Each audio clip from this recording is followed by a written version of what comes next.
சங்கீதங்களின் புத்தகம் எடுத்துக்கொள்ள 37வது சங்கீதம் அதனுடைய 4வது வசனத்தை வாசிக்க பார்க்கலாம். கர்த்தரிடத்தில் மனம் மகிழ்ச்சியாயிரு. ஆமென், அல்லேலூயா. இந்த கர்த்தருடைய மகிமை வெளியரங்கமாகும். இது சொல்லப்பட்ட 4 விடயங்கள் உங்களுக்கு நடக்கணும் அப்படின்னா ஆண்டவர் சொல்றாரு, கர்த்தரிடத்தில் மன மகிழ்ச்சியா இருக்கும். கர்த்தரிடத்தில் எப்படி இருக்கணும்?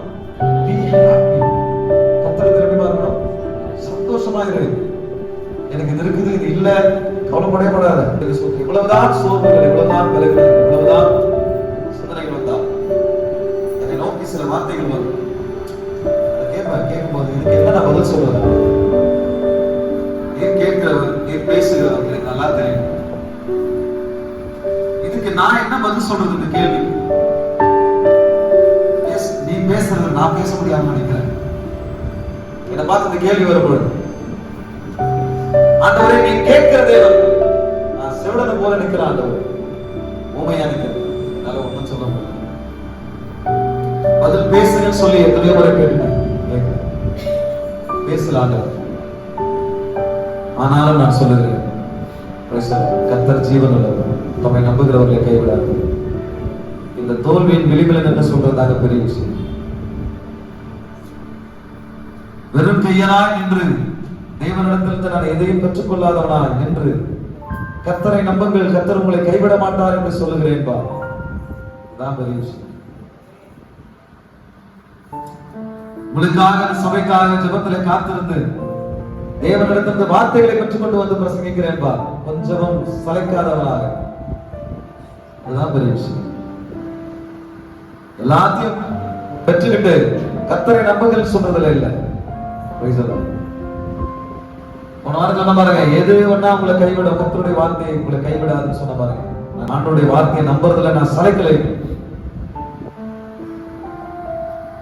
அல்லேலூயா, அல்லேலூயா. தேவனுடைய பிள்ளைகளே, உங்களை கிறிஸ்துவுக்குள்ளே நடத்துவதில், தேவனுடைய ஆசீர்வாதத்தில், தேவனுடைய பாதுகாப்பில் நீங்கள் இருப்பதில் மிகுந்த முனைப்போடு, மிகுந்த ஒரு கடமை உணர்வோடு நான் செயல்பட்டு கொண்டிருக்கிறேன். நான் சொல்லுகிறேன், கர்த்தருடைய பிள்ளைகளே, கடைசியாக வந்து நிற்கிறேன் ஒரு இடத்துல. எதுவாக இருந்தால் கர்த்தரிடத்தில் மன மகிழ்ச்சியாக இருக்கு. அவர்கள் மன இருதயத்தின் விருப்பத்தை நிறைவேற்றுவார். ஆமென், அல்லேலூயா. வெளிப்படுத்தல் புத்தகம் எடுத்துக்கொள்ள. வெளிப்படுத்தல் புத்தகம் 3ஆம் அதிகாரம் 8ஆம் வசனம் வாசிங்க.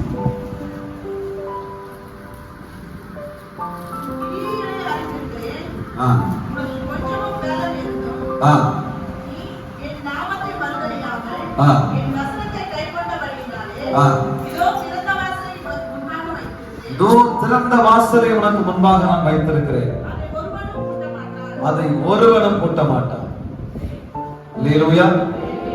கர்த்தரிடத்தில் மன மகிழ்ச்சியா இருங்கள். கர்த்தர் உங்கள் இருதயத்தின் விருப்பத்தை இந்த வருஷத்தில் நிறைவேற்றுவார். ஆண்டவர் சொல்லுகிறார், இருதயத்தின் விருப்பத்தை கர்த்தர் உங்களுக்கு நிறைவேற்றி தருவது மாத்திரமல்ல, அந்த இருதயத்தின் விருப்பத்தை நிறைவேற்றுவதற்கு உங்கள் உண்மைக்கு ஏற்றது போல, உங்கள் ஜெபத்துக்கு ஏற்றது போல, உங்களுடைய கீழ்ப்படிதல், உங்களுடைய அர்ப்பணிப்புக்கு ஏற்றது போல கர்த்தர் திறந்த வாசலை உனக்கு முன்பாக வைத்திருக்கிறேன். அல்லேலூயா. அடைக்கப்பட்ட வாசல் அந்த சகோதரிக்காக திறந்தது போல, இதோ திறந்த வாசலை உனக்கு முன்பாக நான் வைத்திருக்கிறேன், ஒருவனும் போட்ட மாட்டான். அல்லேலூயா. இது என்கிட்ட வரல, கர்த்தர்கிட்ட வருது. ஆமென், அல்லேலூயா. அதுதான் நான் சொல்லுவேன், இது என்னுடைய வார்த்தை அல்ல, இது கர்த்தருடைய வார்த்தை. கர்த்தருடைய வார்த்தையை நம்புகிறவர்களுக்கு நிச்சயமாய் நிறைவேறும் என்கிற உறுதியான நம்பிக்கை எனக்கு இருக்கிற பின்னாலே நான் இந்த வசனத்தை தைரியமாய் பிரசங்கம் பண்ணுகிறேன். அல்லேலூயா. அவர் திறந்த வாசலை உங்களுக்கு முன்பாக வைத்திருக்கிற பின்னாலே ஒருவனும் பூட்டக்கூடாத திறந்த வாசல். நீங்க அவங்க உள்ள போயிட்டு ஆசீர்வாதம் வாங்கி வந்த மாதிரி அந்த திறந்த வாசல் வழி, அதுதான் உங்களுக்கு வாய்ப்பு. திறந்த வாசல் தான் வாய்ப்பு. அந்த வாய்ப்புகளை ஆண்டவர் உங்களுக்கு தருவேன்னு சொல்றாரு. நீங்க முன்னேறீங்க, நிச்சயமா நீங்க முன்னுக்கு வருவீங்க. கர்த்தரை நம்பி நன்மை செய், கர்த்தரை நம்பி கர்த்தருக்கு சோத்திரம், கர்த்தரிடத்துல மன மகிழ்ச்சியா இருக்கு. கர்த்தர் உங்களுக்கு பெரிய காரியங்களை செய்யும். எதை பத்தியும் கவலைப்படாது, எதை பத்தியும் கவலைப்படாது, எதை பத்தியும் யோசிக்காது. ஒன்னே ஒண்ணு, மன மகிழ்ச்சியா. மன மகிழ்ச்சியா இருக்குதுன்னா என்ன அப்படின்னா, வாசிக்க சங்கீதம் 37 12 17 வாசிக்க. கர்த்தரை நம்பி கர்த்தரை நம்பி நன்மை செய். தேசத்தில் குடியிருந்து சத்தியத்தை மேய்ந்து கொள். கர்த்தரிடத்தில் மனமகிழ்ச்சியா, கர்த்தருக்கு உண்மையா கர்த்தரிடத்துல மனமகிழ்ச்சியா இருக்கிறதுனா என்ன அப்படின்னு கேட்டீங்கன்னா, சத்தியத்தை மேய்ச்சி கொள்றது, கர்த்தரை நம்பி நன்மை செய்யறது. அல்லேலூயா, அல்லேலூயா. கர்த்தரை நம்பி நன்மை செய்யணும். நான் சொல்லுவேன், நான் உடைக்கப்பட்டிருக்கிறேன். உடைக்கப்பட்டவன் என்று பிரசங்கம் பண்றது வேற. சின்ன சின்ன குட்டி குட்டி பசங்களாம் பிரசங்கம் பண்றாங்க பாருங்க. நான் தப்பு சொல்லல, கர்த்தருடைய வார்த்தை பிரசங்கம் பண்ணிட்டோம். ஆனா இது குணமிடப்பட்ட வார்த்தை. இந்த வார்த்தை ஒருத்தன் பிரசங்கிக்கிறனா அவனும் குணமிடப்படும். குணமிடப்படாம இன்னைக்கு ரட்சிக்கப்பட்டு நாளைக்கு பிரசங்கம் பண்றானா, நான் வெளிப்படையா சொல்றேன், இது என்னுடைய ஸ்டாண்ட். அந்த வார்த்தையை நீங்க கேட்டு சும்மா என்ஜாய் பண்ணலாம், அவ்வளவுதான். பட் அதுல எவ்வளவு பவர் இருக்குன்னு எனக்கு தெரியும்.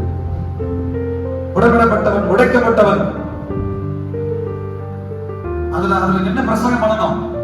கர்த்தரை நம்பி கர்த்தரிடத்தில் மனமகிழ்ச்சியா இருக்கிறது என்ன? இப்ப நான் சொல்றேன், ஆராதனைகள் பண்ணணும் அப்படின்னு நான் வம்படியா கிட்ட நிக்கிறேன். அதான் நன்மை செய்யறது.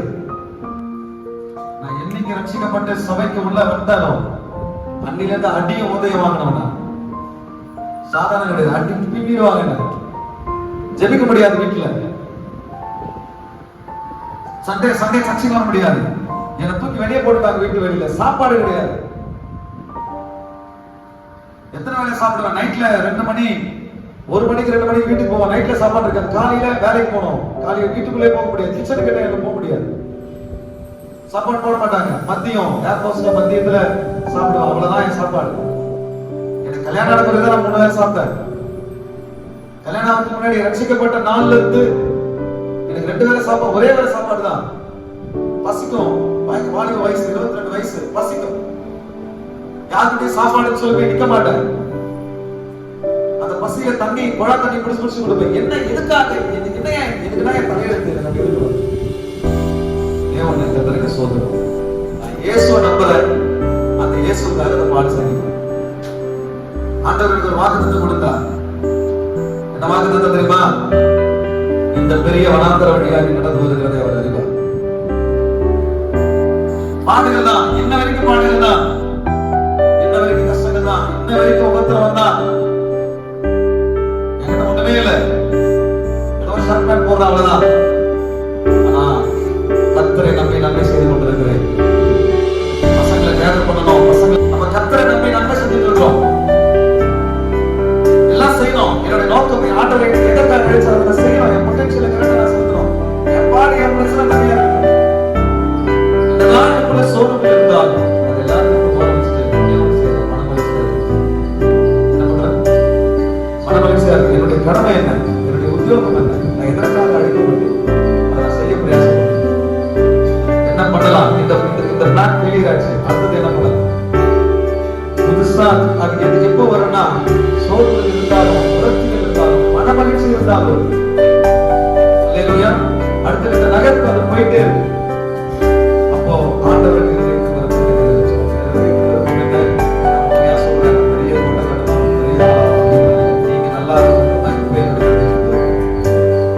சொல்ல மாட்டீங்களா? போய் சொல்ல நினைக்கிறீங்களா?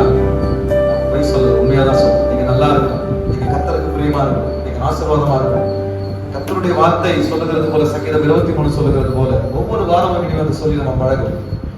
ரொம்ப அருமையா சங்கீதம். கர்த்தர் என் மீட்பரா இருக்கிறார் என்று தொடங்கி நான் கர்த்தருடைய வீட்டிலே இருப்பேன் அப்படின்னு முடியும். அல்லேலூயா. நீங்க எல்லாம் கர்த்தர் மீட்பராய் கர்த்தர் உங்களுக்கு இருந்து நீங்கள் எல்லாரும் கர்த்தருடைய நாம் அனைவரும் கர்த்தருடைய வீட்டிலே இருக்க வேண்டும் என்பது என்னுடைய விருப்பமா இருக்கிறது. அதனுடைய நாளை கர்த்தர் நல்ல வாக்குத்தத்தம் கொடுக்க வைக்கிறார். திறந்த வாசல் உங்களுக்கு உண்டாயிருக்கு. ஆமென். அல்லேலூயா. திறந்த வாசல் உங்களுக்கு உண்டாயிருக்கு. நான் மறுபடியும் சொல்லுகிறேன், என்னை மேன்மைப்படுத்தவில்லை, தாழ்மையா சொல்லுகிறேன்.